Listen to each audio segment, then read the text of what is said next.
पूछो तो सभी कहते हैं हम महाराजा महारानी बनेंगे, है ना। कौन कौन समझते हैं सच में कि हम महाराजा महारानी बनेंगे? हाथ उठाना। हाँ, महाराजा महारानी बनेंगे। है ना, कुछ एक हाथ उठाते हैं, लेकिन हमें सोचना है। आज बाबा ने हमें चेकिंग, देखो एक चीज़ मैं आपको बताऊं, एक होती है पॉजिटिव थिंकिंग, अपने को उमंग उत्साह में रखना, बहुत अच्छी बात है ना। बाबा तो उसकी भी मुबारक देते हैं कि ऐसा लक्ष्य रखें कि हम महाराजा महारानी बनेंगे। तो बाबा कहते मुख में गुलाब। सबसे पहली चीज़ तो यही है कि हम लक्ष्य रखें। अगर लक्ष्य ही नहीं रखेंगे तो फिर कैसे होगा। लेकिन फिर दूसरी होती है यथार्थ थिंकिंग, है ना, कि सच में जो हम सोच रहे हैं वो हम कर भी रहे हैं या सिर्फ अपने को लड्डू खिला रहे हैं, मन के लड्डू, है ना, कि हम तो महाराजा महारानी बनेंगे। क्योंकि बनेंगे तो कर्मों से। कर्मों का आधार संकल्प है, उमंग उत्साह है, लक्ष्य है। अच्छी बात है कि लक्ष्य रखते हैं, लेकिन फिर लक्ष्य के साथ लक्षण भी मैच होने चाहिए, है ना। तो बाबा कहते हैं आज कि महाराजा महारानी बनने के लिए तो बहुत हिम्मत चाहिए, और बाबा ने कहा बहुत बल चाहिए। और जो पूरा पूरा बलि चढ़ते हैं उनको ही बल मिलता है। बाबा की एक मुरली है, मुझे याद नहीं, शायद 70s की मुरली है, और उस मुरली का, व्यक्त मुरली का जो टाइटल है वो है संपूर्ण विल करने से संपूर्ण विल पावर की प्राप्ति, है ना। मुरली का टाइटल ही है संपूर्ण विल करने से संपूर्ण विल पावर की प्राप्ति। तो ये जो विल पावर है, और विल पावर इस ज्ञान मार्ग में बहुत बड़ी पावर है, क्योंकि हम जो भी कर रहे हैं वो विल पावर के आधार से करते हैं, है ना। परक शक्ति, निर्णय शक्ति, विल पावर के आधार से हम करते हैं। जैसे आप देखो कि नदी जब ऊपर से नीचे बहकर आती है, तो किसी को ऊपर से नीचे बहना है तो बहुत इजी है ना, उसको कोई मेहनत नहीं लगेगी। लगेगी? कोई मेहनत नहीं लगेगी, क्योंकि नदी की नीचे की कला है, तो वो उसके साथ साथ बह जाएगा, वो करंट ही उसको बहा देगी। लेकिन अगर उसी तैराक को ऊपर से नीचे आने वाली नदी में ऊपर तैरकर पहुंचना है, तो उसको कितनी मेहनत चाहिए।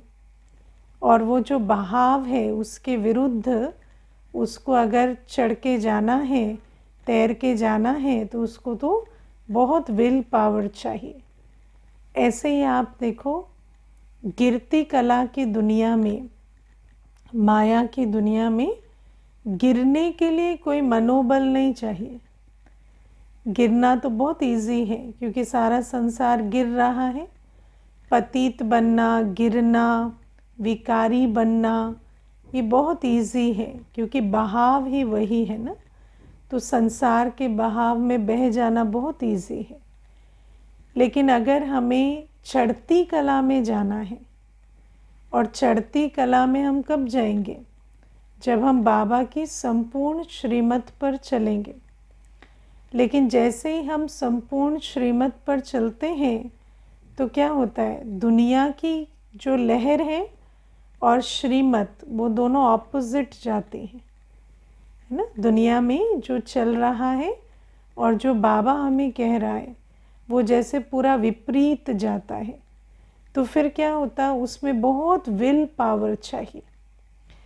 और अगर किसी के अंदर लगाव है पुरानी दुनिया से, पूरा बलि नहीं चढ़े हैं, अभी भी मैंपन, मेरापन है ना, अभी भी लोक लाज है, अभी भी मोह ममता है, अभी भी विकार है है ना, जिसके अंदर मैंपन मेरापन है, लोक लाज है, विकार है, ममता है, ममत्व है। पुरानी दुनिया में वो आत्मा कैसी है ना, ममत्व वाला कैसा होता है? ममत्व वाले के साथ हम जैसे एक रस्सी से बंधे हुए हैं, है ना। ममत्व वाला और हम जैसे एक अदृश्य मोटी रस्सी से बंधे होते हैं। जितना आप ऊपर चढ़ने की कोशिश करेंगे वो नीचे खींचेगा ना, तो झट से गिरेंगे, क्योंकि वो तो नीचे खड़ा है ना, उससे ममत्व है माना, आप उसके साथ मोटी रस्सी से बंधे हुए हैं। वो जब चाहेगा एक डोर खींचेगा और नीचे गिर जाएंगे, है ना। ममत्व वाला जो होता है उसको ऐसे भ्रम होगा कि मैं तो बहुत चढ़ गया, मैंने तो बहुत पुरुषार्थ कर लिया, मैंने तो बहुत संगम युग में, है ना, मैंने अपनी उन्नति कर ली। लेकिन अगर पुरानी दुनिया में किसी से भी ममत्व है, तो वो जो ममत्व वाला है ना, वो ऐसे एक झटका देता है ना, मन बुद्धि को ऐसा खींचता है कि ये जो है इसके चारों खाने चित्त, अगले दिन से सब छूट गया है इसका। और क्यों? क्योंकि ममत्व की डोर ऐसी है।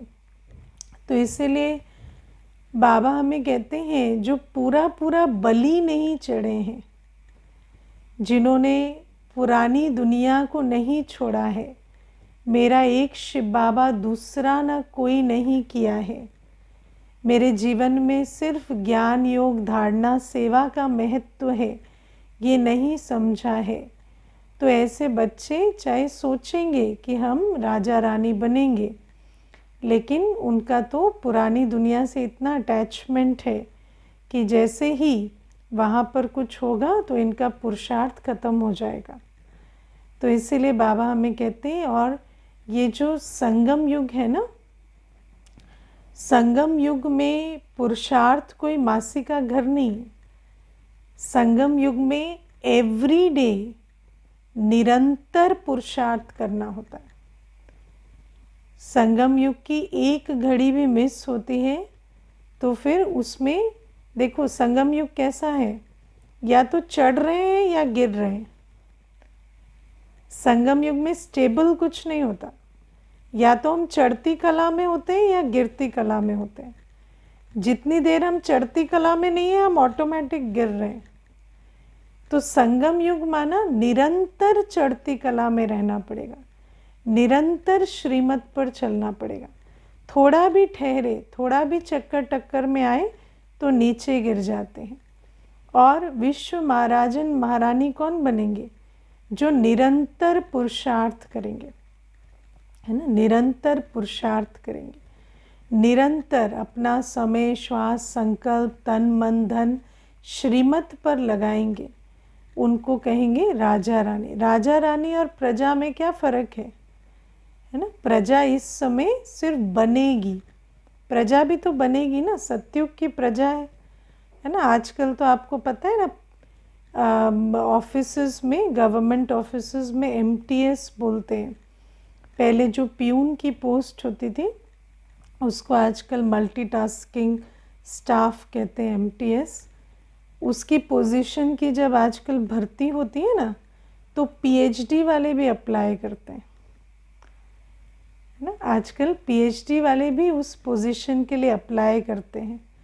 और ऐसी भी रिक्रूटमेंट होती है जहाँ डबल मास्टर्स, एमबीए, पीएचडी वाले उस पोजीशन पे भर्ती होते हैं, है ना। तो आज दुनिया का आप सोचो, आज कलयुग अंत में एक मल्टीटास्किंग स्टाफ बनने के लिए पीएचडी करके भी लोग आते हैं।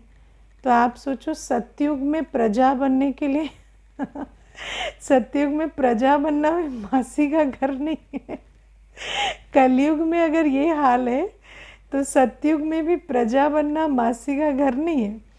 तो प्रजा बनने के लिए भी हमें बनना पड़ेगा, पावन बनना पड़ेगा, योगी बनना पड़ेगा, धारणा मूर्त बनना पड़ेगा, क्योंकि कोई पतित तो जाके प्रजा नहीं बनेंगे ना। तो हम पवित्र रहते हैं, हम योगी बने हैं, है ना, हम सुबह उठते हैं, भोजन शुद्ध रखते हैं, तो हम प्रजा बनेंगे। प्रजा बनने के लिए भी बहुत मेहनत करनी पड़ेगी सतयुग में। और राजा बनने के लिए राजा बनने के लिए बनना काफ़ी नहीं है, बनाना भी पड़ेगा। क्योंकि राजा बनेंगे तो किस पर राज्य करेंगे।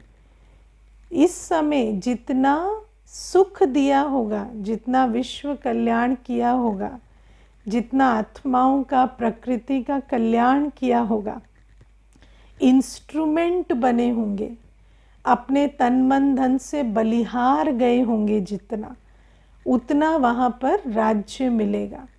अगर हमारा न समय लगा है, न तन मन धन लगा है, किसी को बनाया ही नहीं है, तो राजा किसका बनेंगे, है ना। तो बाबा कहते प्रजा बनने के लिए भी, प्रजा योग तो समाया हुआ है ना, तो प्रजा बनने के लिए भी तो बनना पड़ता है।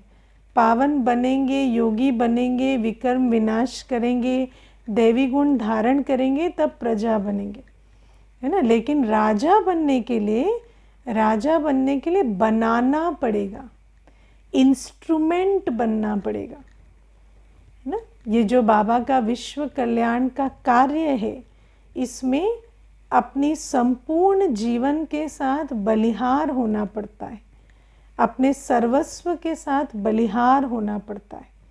तो बाबा कहते हैं जो पूरा बलि चढ़ते हैं, लेकिन सबसे बड़ी बात है कि जब हम बलि चढ़ते हैं तन मन धन से, समय श्वास संबंध से, तो उससे पहले हमें क्या करना होता है, उससे पहले हमें विकारों की बलि चढ़ानी पड़ती है ना। जो पूरा पूरा बलि चढ़ते हैं ना, पहले विकारों की बलि चढ़ाएंगे, तब जाकर सर्वस्व विश्व कल्याण में बलि करेंगे।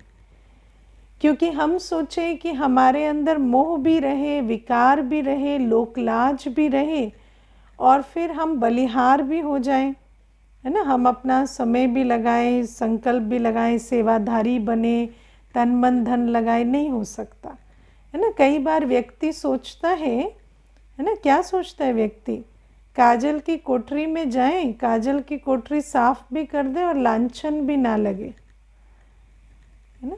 लेकिन बाबा कहते हैं अगर कलंक नहीं लगेंगे तो कलगीधर तो नहीं बनेंगे। इस संसार में, जैसे मैंने आपको एग्जाम्पल दिया, गिरती कला में जाने में कोई मेहनत नहीं लगती, लेकिन जब हम चढ़ती कला में जाते हैं तो जो भी कुछ आप करेंगे, आप विश्व कल्याण में श्रीमत पर जब तन मन धन लगाएंगे, तो किसी को अच्छा थोड़ी लगेगा, वो आपको तारीफ थोड़ी करेंगे, है ना। तारीफ करेंगे क्या वो? हाँ, मुझे अभी देखो, एक राह चलते ऐसे एक भाई ना अंदर घुस गया, है ना, सेंटर के, और मैं वहीं बैठी थी, तो उसने कुछ भी बात नहीं की। उसने मुझसे 3 सवाल पूछे। पहला प्रश्न उसने मुझे पूछा कि आप लोग माता पिता के यहाँ जाते हैं? तो मैंने कहा नहीं, ज़्यादा तो जा नहीं पाते हैं। तो फिर कहता है अच्छा, आप कब से इस मार्ग में हैं? मैंने कहा हो गए 13-14 वर्ष। फिर कहता कि आप लोगों को ऐसा नहीं लगता कि आप लोग विश्व कल्याण का नाम लेते हैं, लेकिन ये तो गलत काम करते हैं ना, आप लोग माता पिता का ही ध्यान नहीं रखते हैं। तो आप सोचो, मनुष्य जिसको मेरे जीवन कुछ नहीं पता उसने उपदेश देने में 2 मिनट नहीं लगाए। तो मैंने उसको क्या कहा, मैंने उसको कहा मैं तो मैरिड हूँ ना, तो माता पिता के यहाँ जाने, तो बोले अच्छा सॉरी आप मैरिड हैं, तो फिर तो मैंने कहा मतलब मैरिड हो जाए लड़की तो फिर माता पिता को ऐसे लात मार सकती है, लेकिन अगर ज्ञानी योगी बन जाए तो नहीं छोड़ सकती, है ना। तो मैंने उसको समाज की ही बात लेकर फिर उससे वो बात की। तो फिर कहता है नहीं। तो मैंने कहा फिर आपकी पत्नी कितनी बार मायके जाती है? हाँ, साल में तो चलिए पत्नी को लेकर आइएगा, तब बात करेंगे इस विषय पर कि आप कितनी बार भेजते हैं और आपके अंदर कितनी ये भावना है कि स्त्रियों को अपने माता पिता को पूछना चाहिए, देखना चाहिए। तो आप उनको लाना, तब ये बात मैं उनसे पूछूंगी कि आप उनके माता पिता का ध्यान रखने के लिए उनको कितना प्रेरित करते हैं। क्योंकि आपने तो मुझे आकर सीधा सीधा भाषण दे दिया कि हमने अपने माता पिता का ध्यान नहीं रखा, है ना। तो आप सोचो, फिर वो चुप रहा, कुछ नहीं बोला, क्योंकि पत्नी आएगी तो बताएगी ना कि कितना ध्यान रखते हैं। तो बाबा कहते हैं कि ये जो मनुष्य है, मनुष्य कभी खुश थोड़ी होगा। आप सोचो, जिसका कोई लेना देना नहीं, जिसका कोई हमसे संबंध व्यवहार नहीं, है ना, वो भी आकर कह देंगे कि आपका तो, आप लोग तो ऐसे हो वैसे हो, दुनिया को छोड़ देते हो, नेग्लेक्ट करते हो। तो आप सोचो कि जो ऐसा समझते हैं कि आपके तन मन धन पर उनका पूरा अधिकार है, वो तो बीसों नाखूनों का जोर लगाएंगे कि नहीं कि आप ईश्वरीय सेवा में सफल ना करो, आप बाबा का ना बनो, आप उनके बन कर रहो। ज़रूर मनुष्य अपनी मेहनत करेगा और उसको मेहनत करने का हक है ना।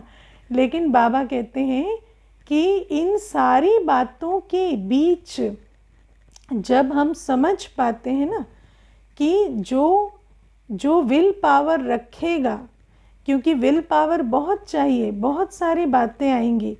देखो, मैं आपको एक चीज़ बताऊं, दुनिया में ना एक जैसे फिल्में देखते हैं और दुनिया की रीति से जब हम बड़े होते हैं तो हमारे को एक, हमारा परिवार सुखी परिवार होना चाहिए, सब खुश होने चाहिए, सब हमसे खुश होने चाहिए, सब हमारी वाहवाही करने चाहिए।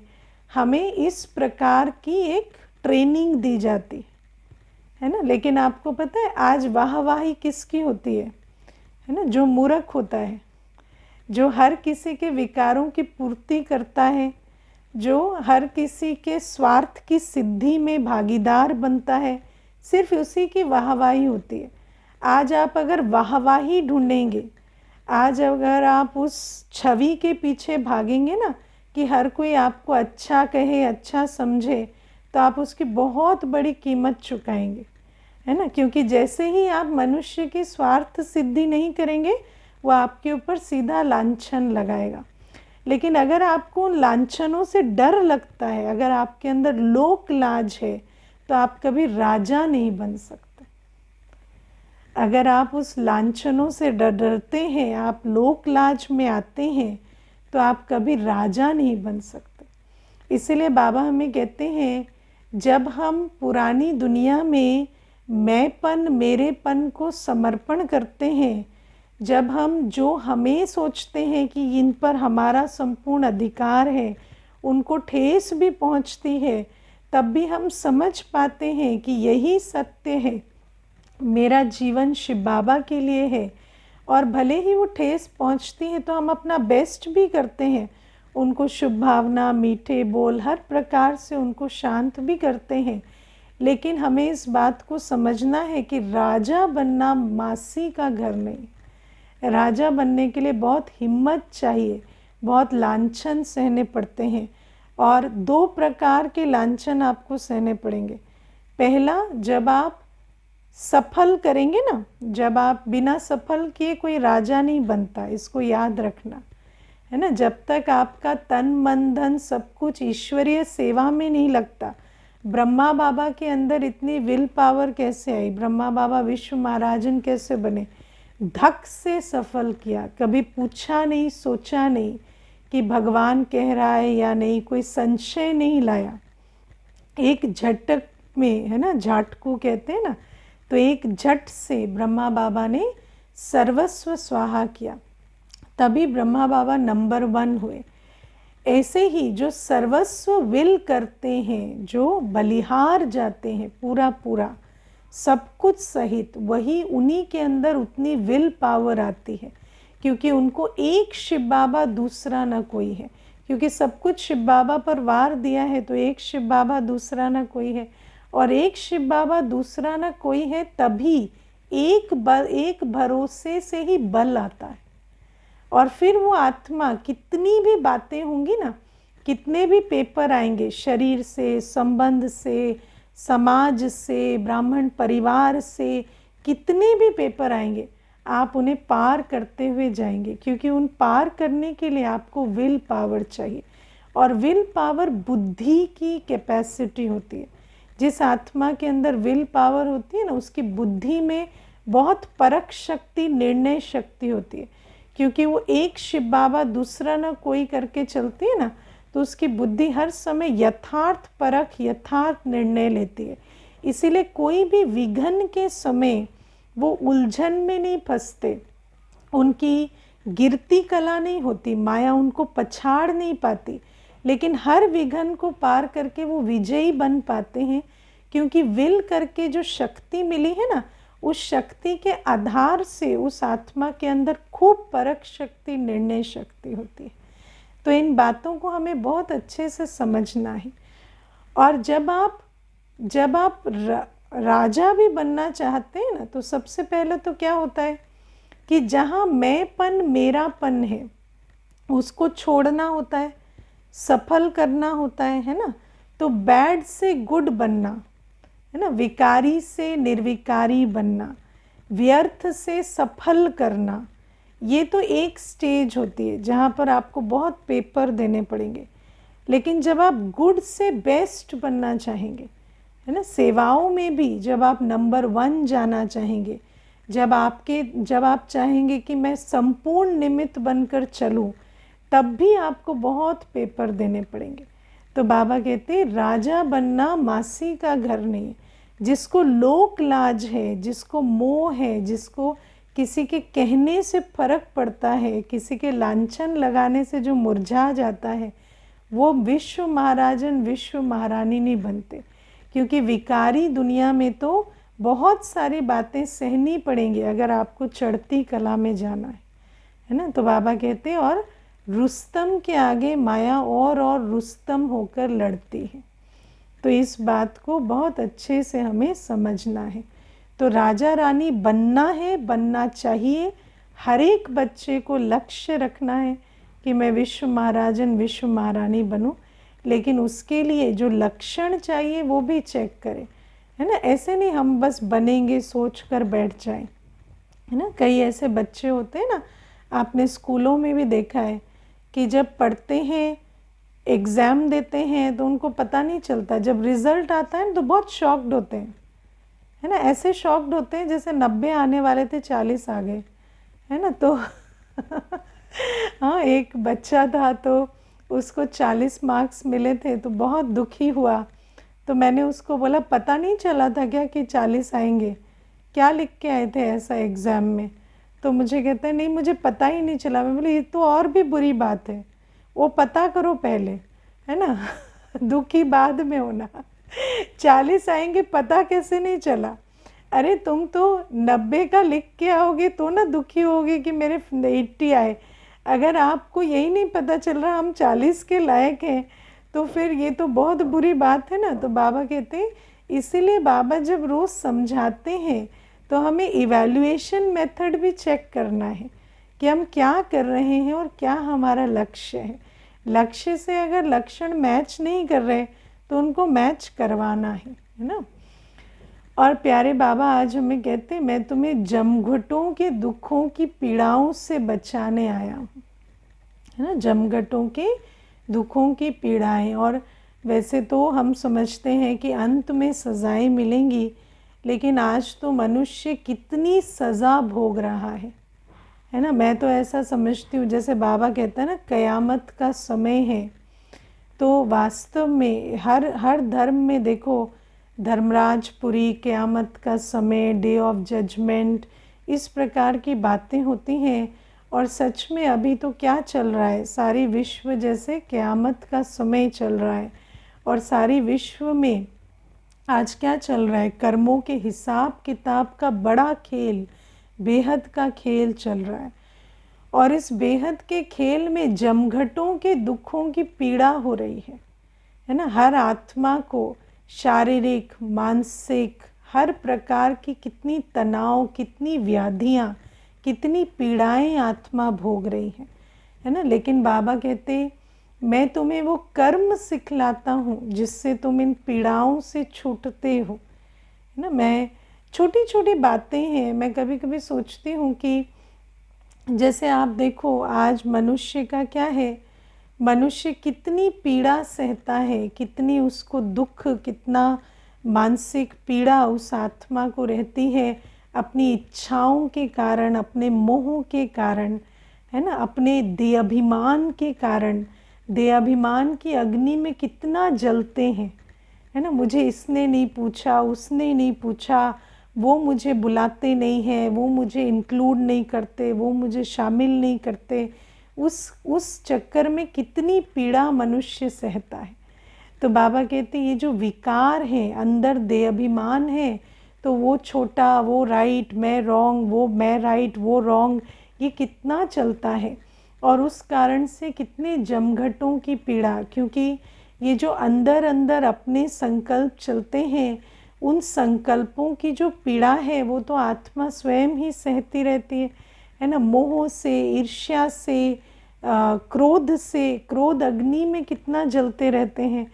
तो बाबा कहते हैं ये जो सारी अपने अंदर जो हम भोगना भोग रहे हैं, मुझे ऐसा लगता है कि सारी दुनिया में कोई आपका भला ना सोचे, वो इतने बड़े दुर्भाग्य की बात नहीं है। लेकिन आप अपना भला बुरा ना सोचो, ये बहुत दुर्भाग्य की बात है ना। मानो कोई आपके लिए नहीं सोचता है, कोई आपके लिए कुछ भी नहीं करता, आपको कभी पूछता नहीं, कभी बुलाते नहीं, हर समय आपके काम को बिगाड़ते भी हैं, कोई भी चीज़ होती है, लेकिन मैं नहीं समझती वो दुर्भाग्य है। लेकिन अगर आपके अंदर विकार है, आपके अंदर देहाभिमान है, आपके अंदर इच्छाएं हैं, आपके अंदर एक्सपेक्टेशंस हैं, तो आप बहुत पीड़ित होंगे, है ना। आप हमेशा क्या क्यों करते करते अपने मन को बहुत उलझाएंगे।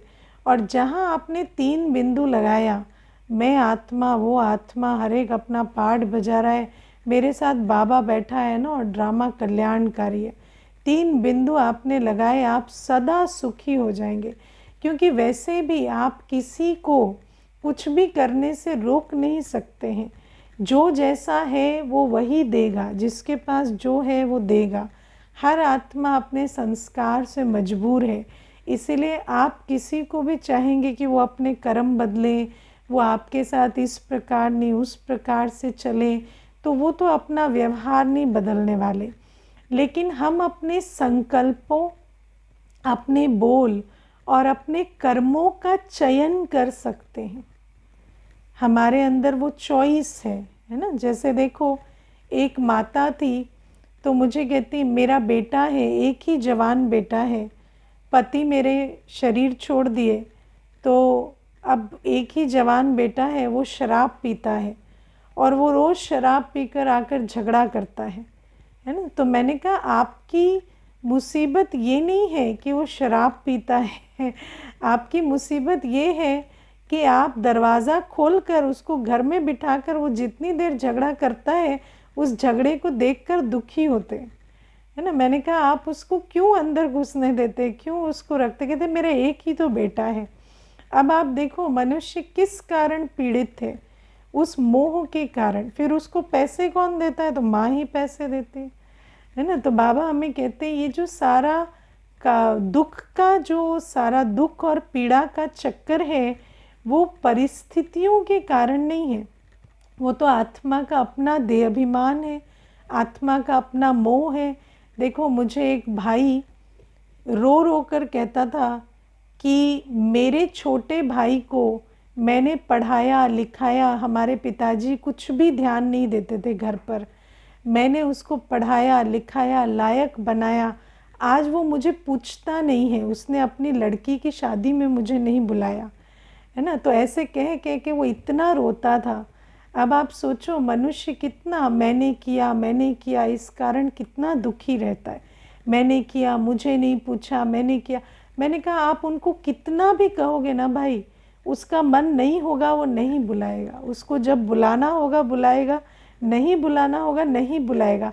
आपका कोई कंट्रोल नहीं है। लेकिन क्या है, ये जमघटों की पीड़ाएं, ये जो देह अभिमान कि मुझे शांति तभी मिलेगी, मुझे सुख तभी मिलेगा जब वो बुलाएंगे, है ना। मेरा अस्तित्व उनके बुलाने से जुड़ा हुआ है। ये सारी बातें हमें बहुत दुख देती हैं, हमें बहुत कष्ट देती हैं, पीड़ाएं देती हैं। इसीलिए बाबा कहते हैं और काम विकार, हम काम विकार का तो हमें पता भी नहीं चलता। काम विकार से ही आत्मा शक्तिहीन होती है और उसी कारण ये सारे विकार हम पर हावी होते हैं। लोभी जो है, मान शान का भी लोभ होता है, मरते मरते भी सोचते हैं हमारी ये किताब छप जाए, हमारा ये नाम हो जाए।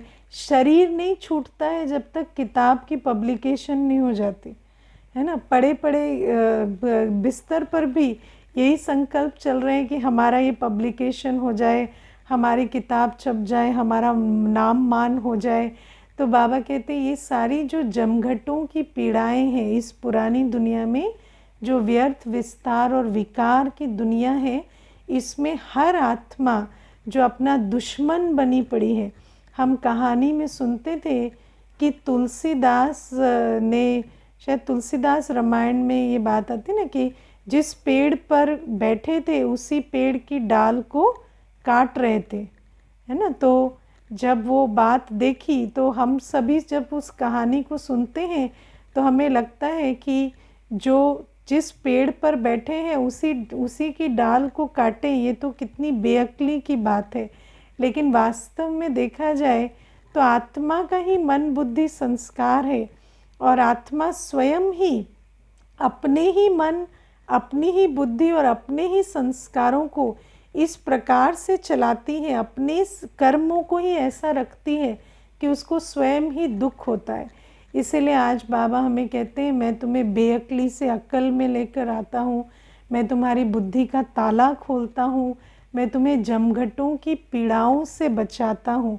और मेरा जो निजी अनुभव है कि संगम युग की सबसे बड़ी प्राप्ति क्या है, अतीन्द्रिय सुखमय जीवन, है ना। जहाँ हमें बाबा ने अपने विकारों पर काम करना सिखा दिया, अपने काम क्रोध लोभ मोह अहंकार से छुड़ा दिया और हम अपनी मानसिक पीड़ाओं से, अपने कर्मों से जो हमें पीड़ाएं होती हैं उससे हम छूट गए और हमारी अपनी जीवन पर्सनल लाइफ हमारी कैसी होगी, अतीन्द्रिय सुखमय जीवन, है ना। अब जो भी हमें करना है वो श्रीमत पर करना है और वो भी जितना हमें चाहिए उतना हम करते हैं। जिसको जितना भाग्य बनाना है वो उतनी सेवा करे। चलो वो भी बात दूसरी है, राजा बनना, सेवा करना, भाग्य बनाना, वो तो हर आत्मा की अपना लक्ष्य है। लेकिन कम से कम हम बाबा के बन गए तो बाबा ने हमें इतनी तो विधि सिखा दी है कि हम इस संसार में रहते कैसे अतीन्द्रिय सुखमय जीवन में रहें, हमारे अंदर हमारे मन बुद्धि सदा शांत निश्चय बुद्धि के आधार से निश्चिंत कैसे रहे। तो बाबा कहते ऐसी अतीन्द्रिय सुखमय जीवन मैं तुम्हारी बना देता हूँ, है ना। और आज बाबा ने सरलता का भी हमें पाठ पढ़ाया। बाबा कहते हैं सरल स्वभाव, सरल बोल और सरलता संपन्न कर्म हो। सरलता क्या है, सरलता दिव्य गुण है ना। सरलता वो नहीं होती कि कुछ समझ में नहीं आ रहा है, कुछ दिखाई नहीं दे रहा, है ना। सरलता माना ये नहीं होता कि आत्मा को ज्ञान ही नहीं है, आत्मा को अच्छा बुरा समझ ही नहीं आ रहा, जिसको बाबा कहते हैं ना भोले बनो पर इतने भोले नहीं बनो, है ना। बाबा कहते हैं कि मीठा बनो पर ऐसा नहीं जो चींटी चढ़ जाए। तो वैसा सरल नहीं कि अक्ल नहीं है। क्या होता, कई बार दुनिया में सोचते हैं कि सरलता माना अक्ल नहीं है, लेकिन चाहे जानबूझकर करो चाहे बेअक्ली से करो, जो कर्म गलत होंगे, जो कर्म विकर्म होंगे, उनकी सज़ा तो भोगनी पड़ेगी, है ना। तो बाबा कहते सरलता मतलब ये नहीं होता कि एक चीज़ दिखाई दे रही है दूसरी दिखाई ही नहीं दे रही, समझ में ही नहीं आ रहा। ज्ञानी माना त्रिकालदर्शी, ज्ञानी माना हर चीज़ दिखाई सुनाई समझ में आनी चाहिए। लेकिन ज्ञानी को इतने भी समझ में आता है कि ये दिखाई देगा सुनाई देगा समझ में आएगा, लेकिन इसे धारण करना है इसे नहीं करना है ना। ज्ञानी चॉइस से धारण करता है और नहीं करता। तो जिस बात को बाबा जैसे कहते हैं ना, सरल स्वभाव बने हमारा। हम बहुत सी बातें सुनेंगे, देखेंगे, जानेंगे, लेकिन किस बात को हमें अपनी बुद्धि में चलाना है, किस बात को हमें नहीं चलाना, वो अकल हमें बाबा ने दे दी है। क्या व्यर्थ है, क्या समर्थ है। हम सब हंस बैठे हैं, हमें मालूम है क्या व्यर्थ है, क्या समर्थ है। व्यर्थ को छोड़ देना, समर्थ को चलाना, इसको कहते हैं सरल स्वभाव। अपने अंदर अननेसेसरी क्लटर नहीं करना, ऐसे विस्तार में नहीं जाना जो अपनी सुख और शांति का दुश्मन बन जाए। बाबा कहते सरल बोल, है ना। कई बार मनुष्य बहुत कुछ बोलता है, बस वो नहीं बोलता जो उसको बोलना चाहिए। आर्ट ऑफ कम्युनिकेशन, है ना। मनुष्य क्या है, लांछन लगाएगा, आरोप लगाएगा, बहुत सारी बातें करेगा, लेकिन बस वो नहीं बोलेगा जो वो चाहता है। तो सरल बोल माना क्लियर कम्युनिकेशन। आपको जो बात कहनी है वो आप शुभ भावना के साथ, सरल वाइब्रेशन के साथ, सरल शब्दों में, स्पष्ट शब्दों में रखते, इसको कहते हैं सरल बोल। जो आप कम्युनिकेट करना चाहते हैं उसमें बहुत क्लैरिटी होनी चाहिए। और बाबा कहते हैं सरलता संपन्न कर्म, है ना। मन में कुछ और, कर्मों में कुछ और, बहुत मैनिपुलेट कर रहे हैं, बहुत कॉम्प्लिकेट कर रहे हैं, नहीं। सरलता संपन्न कर्म। जब भी हम किसी से संपर्क संबंध में आते हैं तो हम अपनी सरल चित्त के साथ उनके साथ जो भी व्यवहार में आए, लेन देन में आए, उस लेन देन में सरलता हो, उसमें मैनिपुलेशन या उसमें कोई अंदर कुछ बाहर कुछ वाली वाइब्रेशन ना हो। और इस दुनिया में मैं समझती हूँ कि आज के समय पर सरलता जो है वो दिव्य गुण के रूप में बहुत प्रख्यात होती है। क्योंकि मनुष्य जब देखता है ना कि इस आत्मा में सरलता है, और आप उसे कहते हैं ना हमने भगवान से ये सरलता सीखी है, तो मुझे ऐसा लगता है कि वो मानने में देर नहीं करता, क्योंकि सरलता आज बहुत मुश्किल मिलती है। तो जो सरल होते हैं उनको देखकर बाप का नाम बाला होता है, क्योंकि सरलता इतना बड़ा दुर्लभ दिव्य गुण है कि आज आत्माओं में पाया नहीं जाता। ओके, ओम शांति।